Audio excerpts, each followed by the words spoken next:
Hello, my name is Jaidyn and I'm one of the piano and guitar teachers here at Vincent Music. And today I'm just going to be teaching a bit of a guitar lesson in relation with entries to things like bar chords, for instance. Now, for particular reference of this, bar chords are when you put your fingers into a bar over the sets of guitar strings.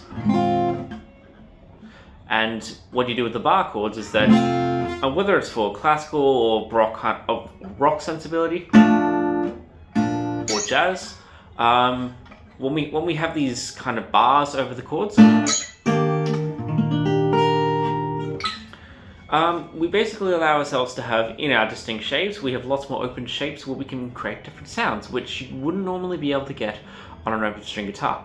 Because usually, guitars are tuned to what's called E standard.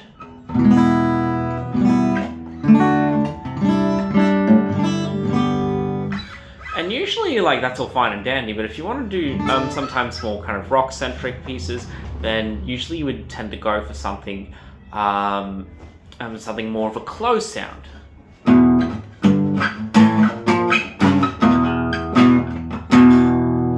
Blues, you might have a little bit more of a kind of,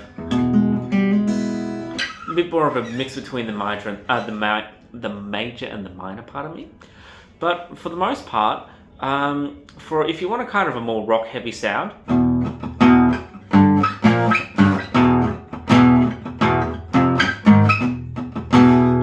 you don't typically use the open sound of the major chord.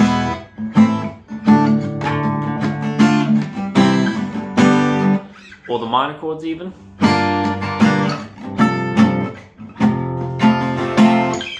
Typically, you just have what's called an open fifth, not an open fifth, a perfect fifth chord. Now, with that chord progression I played now, for instance, that was the chord progression of Smells Like Teen Spirit. But other than just that song, there's plenty of rock songs and even pop songs which use lots of bar chords. So, big question is, how do we actually play these things? Now, what I always start recommending people to do is kind of start with a kind of E position. To note, this will be much easier to do on a standard tuning guitar. If we try to do it, and I'll just briefly down tune here.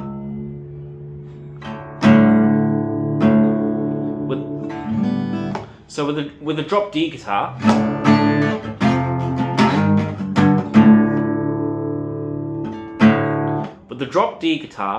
it kind of takes a lot of the leeway out for us in terms of learning these perfect fifth chords. But the thing is, when we're learning a lot of rock songs, a lot of them tend to be in standard tuning. So thankfully, while it's a quick tuning change from D to E, we have to be careful not to always go for that too much. And it really depends on the depth and sound that you want. So in terms of how we would actually play these chords, so going for a quasi E major shape, quasi E shape, making sure not to touch any of the other strings other than just the lowest three. And we're going to be on fret 2 for this one, for both the A and the D strings. So E. So we're starting with this one. And normally this is not how you would play an E chord. No way, Jose. Nope. But what you would do is that you move it to the 3rd fret and just simply put our first finger on the first of the E string. So making those, fret 1 of the E string, low E string, 3,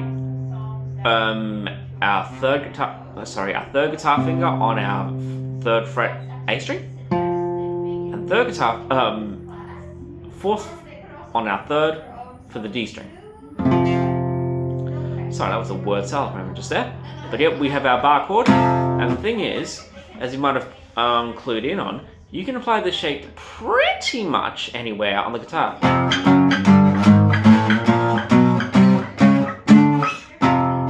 But after a certain point, this applies to electric guitar as well.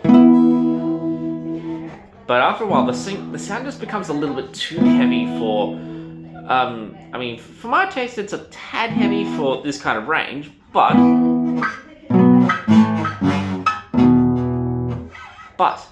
there is another way. So, taking the exact same shape that we had before, the weird looking E-ish chord, which is called an E5, a perfect fifth E chord, we simply take those fingers down a fret, so going from the second of the the second of the A and the D. Now getting rid of that low E string, we have an open A, second fret of the D and the G. Now again, normally you would not play an open like an A5 chord as it is, like this, not at all. But when we take this, take it over one fret, first fret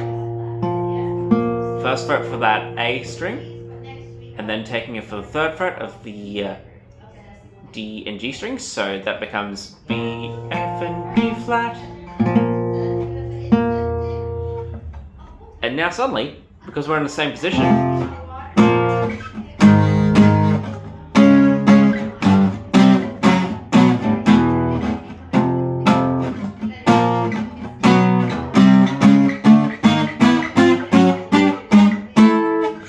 now I will note that this is pretty much the end of the kind of bar chords, because we tried to do that with lower strings.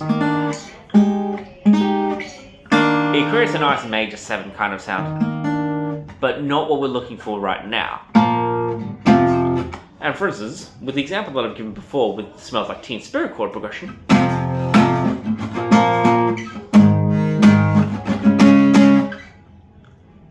all that really needs to be done in terms of the guiding is just where we place our first finger, and kind of where we have this kind of, where we have the kind of 2 spaces there. So yeah, that's a bit of an introduction to the bar chords. I will say, depending on the strength of your fingers, this could come to you quickly, this can come to you in a few weeks, because it does take a little bit in terms of getting our fingers strong enough to be able to do them properly. For instance, starting from the B flat area, because we are going from F to the B flat in this particular set of examples, right? But from these B flat chords, they will take a little bit of extra time because we are starting to get onto the slightly lighter size strings, so that means that our fingers will have to use a little bit more to actually grab onto those strings, right? But with our first chords, with our first kind of chord, it might be a bit easier just to go for the first few frets and getting your fingers used to them. Right? So that's the kind of introduction into bar chords that I just kind of wanted to talk about today.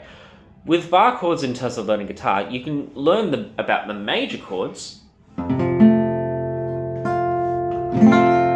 if you did want to learn about and practice doing the minor chords, oh, pardon me, that was a major chord. So major and minor. Gosh, even now I'm struggling with it a little bit. So, for instance, if I were to get myself a slightly easier spot, I'm just going for the 4th A flat right now. If you wanted to add a major chord to that, you have the same exact shape. If you wanted to add a major chord, then we would go for, in the G string, we would take it to the comparative second fret.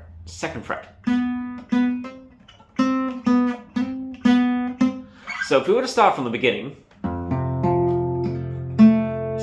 so in conjunction with everything else, we'd have our first finger just acting as our bar, our 3rd and 4th acting as our kind of perfect 4th and 5th kind of relations there. And then for our major chord, we would add this for the 2nd fret.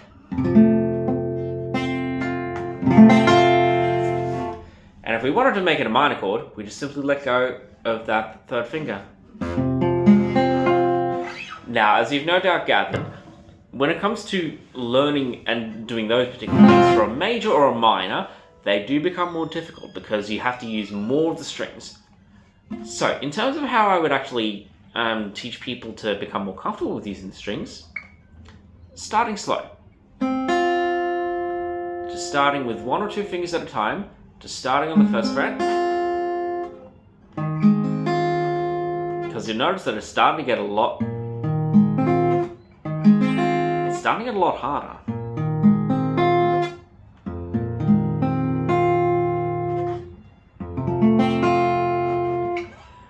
I mean, it might seem easy, but it might take a little bit of extra time to that. So what I would highly recommend, as a kind of order, I would highly practice just learning your perfect 5th bar chords first, preferably on the first sets of strings. And if you want to go for a major or minor chord variation, then we would either add our 3rd finger to it on the G string, or otherwise just let it go and just make sure we play all our chords, but all our kind of notes there. But as said, that will take a little bit of extra time depending on how strong your fingers are. And to note, I'm playing on a steel string guitar. It'll be a tad easier on a nylon string guitar, but it will still be difficult because, you know, string is string. Anyway, I hope you have a lovely day, and yeah, take care.